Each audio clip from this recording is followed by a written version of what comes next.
Mjadala wetu unatazama vita inayoendelea huko Mashariki ya Kati, na ukiwa unajiunga nasi ni kukumbushe tu kwamba Marekani na Israel zimeendelea kuishambulia Iran, huku Tehran kwa upande mwingine ikijibu kwa kuzishambulia nchi mbalimbali za Mashariki ya Kati, majirani zake, na hasa ikilenga miundombinu ya nishati, lakini pia maeneo ya kijeshi na balozi za Marekani. Na kauli za misimamo mikali zimetolewa na kila upande kuashiria mzozo huu huenda ukashindwa kumalizika hivi karibuni. Jana Israel kwa mfano ilitangaza kile ilichokiita kuanza kwa awamu ya mashambulizi makali kabisa ya kuilenga miji ya Iran, wakati Marekani nayo ikisema itaendeleza mashambulizi makali mpaka adui ashindwe. Lakini Iran inaonesha haijatikiswa bado na misimamo ya washirika hao wawili, badala yake imeviita vitisho vya Marekani kama ni maneno matupu, na wala Tehran haitosalimu amri, haina mpango wa kusitisha vita na imejipanga kuendelea na vita hii. Na barani Ulaya, kama ulivyosikia kwenye taarifa zetu, kuna wasiwasi ambao umeongezeka kuhusu hasa taathira za vita hii ambayo ni dhahiri imechochea kuongezeka kwa bei za nishati. Swali kubwa tunalouliza, je, ni upi mustakabali wa vita hii? Katika mjadala huu nimewaalika mchambuzi wa Mashariki ya Kati anayeishi Tehran, Abdul Fattah Musa, ambaye kwa sasa yuko Tanzania. Karibu sana Abdul Fattah.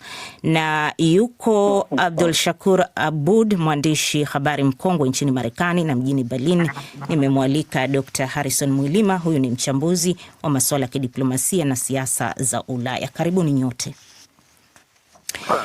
Na tunafahamu kwamba leo tukihesabu ni siku ya 13 vita hii inaendelea bado. Jana waziri wa mambo ya nje Gideon Saar wa Israel alisema kwamba nchi yake haitaki vita visivyokuwa na mwisho, na nchi hiyo itashirikiana na Marekani kuona ni lini vitakwisha.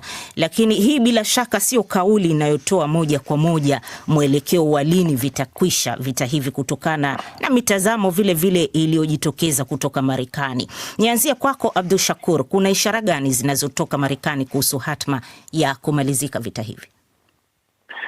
Kwa hakika ishara hakuna. Tunaweza kusema kuna utatanishi na ukinzani kama vile vita vilivyoanza. Jumatatu Rais Donald Trump mwanzo alisema katika matangazo ama hojiano na CBS kwamba vita vimekamilika, karibu amefikia malengo yake. Alafu baadaye muda mchache kabisa akasema tumepata ushindi wa kutosha, lakini bado tutaendelea. Upande wa pili, waziri wake wa ulinzi anasema kwamba ndo mwanzo vita vinaanza. Kwa hivyo hapa Marekani kuna wasiwasi, haijulikani vita vitamalizika lini, na bunge vile vile likijadili juu ya uwezekano wa kulipatia jeshi fedha zaidi. Kwa hivyo kuna wasiwasi. Wengine wachambuzi wanasema kwamba Trump kusema vita vitamalizika karibuni ni kutokana na kwamba hisa ziliporomoka vibaya sana kama tunavyojua mwishoni mwa wiki, na bei za mafuta zilipanda. Pipa la mafuta liliwasili dola karibu 125 na kushuka hadi 98 pale aliposema vita karibu kumalizika. Kwa hivyo wanasema huenda alikuwa anazungumzia kwa sheria kutokana na soko la hisa na uchumi kuliko kuamba kuna uhakika. Kwa hivyo hadi hivi sasa haifahamiki kamwe vita hivi vinaelekea wapi, vinamalizika lini, na nini malengo ya serikali ya Marekani. Abdul Fattah, pengine nije kwako hapa kutokana na hali hiyo inayojitokeza kwa washirika hawa wawili kwamba hawajaonesha moja kwa moja hii vita wanaipeleka wapi au itakwisha lini. Lakini inafahamika kwamba Iran imemchagua kiongozi mpya Ayatollah Mujtaba, lakini hatujasikia bado mwelekeo wake, japo kwa misimamo inayotoka kwa viongozi waandamizi wa Iran inaonesha hakuna kilichobadilika. Tehran, kuelekea mwelekeo huu wa vita, Abdul Fattah, kipi unadhani kinaweza kutarajiwa chini ya uongozi wa Mujtaba? Baadhi ya watu wanadhani kwamba pengine kwa kuwa ni kiongozi mpya, pamoja na kwamba ni kiongozi kijana, huenda kukatokea aina fulani ya mabadiliko au mageuzi katika mielekeo ya Iran kuhusiana na siasa zake za nje au siasa za kimataifa na pia kikanda. Lakini ukiangalia msingi mzima wa kuchaguliwa kwake, akiwa ni kiongozi ambaye hakuwa amewahi kuonekana katika duru za kisiasa huko nyuma, yote haya ukiunganisha pamoja utahisi kwamba hakutakuwa na mabadiliko yoyote ya msingi katika msimamo wa Iran kuhusiana na vita hivi. Na kama tutanukuu kauli za viongozi mbalimbali wa juu akiwemo waziri wa mambo ya nje Abbas Araghchi au hata makamanda na wasemaji wa vikosi vya ulinzi vya Iran, wao kwa kiwango kikubwa msimamo wao ni kwamba Iran kwa sasa haina nia ya kukubali usitishaji vita katika mgogoro huu, kwa sababu kile ambacho Iran imekihisi kuhusiana na kauli ambazo kama walivyoashiria Bwana Abdul Shakur Abud, kauli za ukinzani na kauli za migongano zinazosikika kutoka kwa viongozi wa Marekani, ni kama kwamba Iran wamehisi Rais Trump sasa anataka tena kutumia kama alivyofanya katika vita vya Juni mwaka jana, kwamba achukue tu uamuzi wa upande mmoja kuamua kwamba sasa vita visimamishwe. Iran inaonekana kwamba kutokana na hali ilipofikia haitakuwa tayari kusitisha vita. Kama ni kuchukua hatua, inataka kuwepo na suala la kukomeshwa vita na si kusimamishwa vita, kwa sababu maana ya kusimamishwa vita ni kuona kwamba kila pale Marekani na Israel zitakapohisi kwamba zinahitaji ziweze kuanzisha tena vita vingine dhidi ya Iran. Kwa hivyo suala la kuwepo mabadiliko katika msimamo wa Iran, ikiwa ni kuhusiana na hali ya sasa ya vita au sera zake kuu, hali haionyeshi kwamba kutakuwa na mabadiliko katika suala hilo. Na kwa kutazama mwelekeo huo aliouzungumzia hapo Abdul Fattah, Dr. Mwilima, tunakumbuka kwamba alipochaguliwa huyo bwana Ayatullah Mujtaba, kauli ya kwanza iliyotoka kwa Rais Trump ni kwamba sio chaguo walilolitaka Marekani na kwamba Marekani itamua kila atakayemrithi Khamenei. Kwa nini labda unafikiri Trump aliweza kuyasema haya bila hata kumumunya maneno na jumuiya ya kimataifa ikakaa kimya? Inatoa tafsiri gani? Nadhani Trump alitoa maneno haya kwa sababu ya uoga. Kama tunavyofahamu, huyo Mujtaba Khamenei ni mtoto wa Ayatollah Khamenei aliyeuliwa. Kwa hiyo kulikuwa kuna uoga hapo wa kulipiza kisasi, na tunajua kabisa kwamba kati ya watu waliouliwa sio tu baba yake, lakini pia kulikuwa kuna mwanae, kulikuwa kuna ambaye aliuliwa, kulikuwa kuna dada yake. Kwa hiyo hiki ni kitu ambacho Marekani ilikuwa inahofia kwamba kama huyu ndo angepewa nyadhifa, ina maana atakuja kulipiza kisasi na hali ingeweza kuwa mbaya zaidi. Kwa hiyo ndo nadhani ndo maana ikafanya kama Marekani kuona kwamba hawataki, na kitu ambacho kinashangaza sana saa nyingine ukiangalia hizi nchi za magharibi baada ya kufanya vita kama hivi na kuvamia nchi nyingine, pia unataka watu wachague kiongozi ambaye ataendana na maslahi ya Marekani. Hadi saa nyingine mtu unasikiliza statement kama hizi unajiuliza, hivi kweli hawa viongozi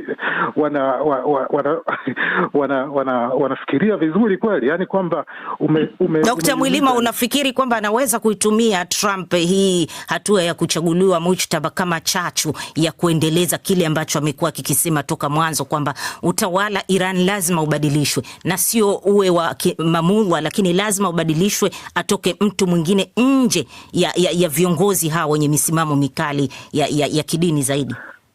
Tatizo ni kwamba kubadilisha utawala ni ngumu. Walikuwa wanataka kubadilisha, wametumia maandamano kipindi kabla mwaka huu ulivyoanza. Wametumia maandamano, lakini maandamano yameshindikana. Na sasa hivi huwezi kubadilisha utawala kwa kutumia tu kulipua, yani nchi kwa kutumia ndege, kwa kutumia kutoka juu. Ukitaka kubadilisha utawala lazima upeleke majeshi Irani, na Irani ni nchi kubwa, na tunajua kabisa Trump hawezi kupeleka majeshi Iran. Kwa hiyo hata kama wanataka kubadilisha utawala huu itakuwa ni ngumu sana kubadilisha, kwa sababu Iran kama nayo tunavyofahamu, Iran imejipanga. Nilikuwa namsikia huyu waziri wa mambo ya nje watu waliposema kwamba Marekani inataka kuwaunga mkono wa Kurdi ili waanzishe mashambulizi au wanataka kuleta majeshi ya Marekani. Tukamsikia kabisa waziri wa mambo ya nje wa Iran Araghchi akisema kwamba tunawasubiri. Yani ukisikiliza statement zao, ukisikiliza viongozi, unaona kabisa yani kwamba wana confidence, wanajiamini kwa chochote kinachokuja. Ni kama alivyosema Abdul Fattah kwamba inaonesha hakutokuwa na mabadiliko ya kimwelekeo ndani ya Iran. Lakini vile vile ukweli ni kwamba tangu vita vilipoanza Februari 28 Iran imepata pigo kubwa kwa kupoteza viongozi wake waandamizi wa kijeshi na kisiasa, na kiongozi wake wa juu zaidi Ayatollah Ali Khamenei ambaye alikuwa ana tajriba ya miaka mingi na akiendesha mambo kwa namna ambavyo imekuwa ikiwaletea hofu Marekani na Israel na hata mataifa mengine ya magharibi. Bila shaka Marekani na Israel zimedhoofisha Tehran, lakini Iran vile imeendelea kufanya mashambulio makubwa dhidi ya mataifa ya Mashariki ya Kati. Abdul Shakur, kuna wanaoamini kwamba sio tu Iran imesababishia hasara Marekani katika mataifa hayo, lakini kwa namna fulani pia imetengeneza hofu kwa tawala za nchi za Mashariki ya Kati kwamba haziko salama, kwa sababu kinachoonekana ni kwamba Marekani imeshindwa kuwalinda washirika wake ambao wanapata kipigo kutoka kwa Iran kila wakati. Unakubaliana na mtazamo huo? Naweza kukubaliana nalo kwa sababu kama jana msemaji wa wizara ya mambo ya nje ya Qatar amesema hawaingilii upande wowote wakitaka kusimamisha vita, kwa sababu hasara ni kubwa. Iran imefanya mashambulio ambayo yatakumbukwa sana, manake imesababisha vita katika eneo zima la Mashariki ya Kati. Na ukiangalia vita hivi hapa Marekani, mtizamo wa watu wengi ni kwamba vita hivi Marekani imejiingiza kutokana na matakwa ya waziri mkuu wa Israel Netanyahu. Kwa hivyo Wamarekani wengi wanahisi kwamba Marekani imejiingiza katika vita hivi kutokana na matakwa ya Israel, na matakwa ya Israel kwa hakika ni kutaka kubadilisha utawala wa Kiislamu wa Iran toka mwanzo. Hapa Marekani serikali ya Trump haifahamiki ikiwa inataka kubadilisha serikali au ilikuwa inataka kuangamiza mpango wake wa nyuklia na kadhalika. Kwa hivyo nchi za Mashariki ya Kati zimeumia vile vile, na Iran imefanya kusudi kwamba kuhakikisha vita hivi vinakuwa katika eneo lote zima la Mashariki ya Kati ili kuonesha msimamo wake kwamba haikubaliani na vita hivi. Kama inavyojulikana, inataka vita hivi vimalizike kwa kabisa, kwa sababu wanaona kwamba wameingiliwa. Na hivyo nchi za Mashariki ya Kati kwa sehemu moja mwanzoni walikuwa na wasiwasi kwamba wanaweza kuingia katika vita, lakini mtu anaona kwamba hivi sasa wamesita kwa sababu Iran imetoa onyo kwamba itaendelea kushambulia. Kwa hivyo maoni hayo ni kweli, inaonekana kwamba vita hivi vya Iran vimesababisha wasiwasi mkubwa kabisa huko Mashariki ya Kati. Abdul Fattah, unafikiri hizi nchi ambazo zinashambuliwa na Iran zitavumilia mpaka lini? Kwa sababu tumesikia kwamba pamoja na mashambulio yote wanaoyapitia, zimechukua mwelekeo wa kujizuia kuingia moja kwa moja kwenye vita hii. Unafikiri zinaweza kuvumilia kwa muda gani? Muda wa kwamba nchi za Ghuba ya Uajemi na Mashariki ya Kati zitaweza kuvumilia mashambulio ya Iran ni kitu ambacho hakiwezi kutabirika, kwa sababu nchi hizi zenyewe kimantiki zinafahamu kwamba zilifanya makosa awali kuiruhusu Marekani ianzishe au iweke vituo vyake vya kijeshi ili kuzunguka Iran, kwa sababu hiyo yenyewe tokea mwanzo inaonekana kwamba ni hatua ya kiuadui dhidi ya Iran. Au kwa maneno mengine tunaweza kusema kwamba haya ambayo nchi hizi yanawafika hivi sasa kutokana na hatua za Iran, ambazo kimsingi hasa Iran kama ambavyo wenyewe imekuwa inasema lengo lake ni kuvilenga vituo vya kijeshi na maslahi yoyote ya Marekani au hata Israel katika maeneo ya nchi hizo ambazo baadhi yao ni karibuni tu zimeamua kuanzisha uhusiano wa kidiplomasia na Israel kama Bahrain au muungano wa falme za Kiarabu. Kwa hivyo kwa mtazamo wa Iran inachukulia kwamba inachokifanya hivi sasa ni kwamba inalipa kisasi ya kile ambacho kinaweza kuwa tutakiita kama ni usaliti ambao umefanywa na nchi hizi za Kiarabu kuiruhusu Marekani ije iweke vituo vyake katika eneo hilo, wakati Iran imekuwa ikisisitiza kila mara kwamba suala la usalama wa Mashariki ya Kati, Ghuba ya Uajemi, hili ni suala ambalo linapaswa lisimamiwe na nchi zenyewe za eneo hili au za eneo hilo.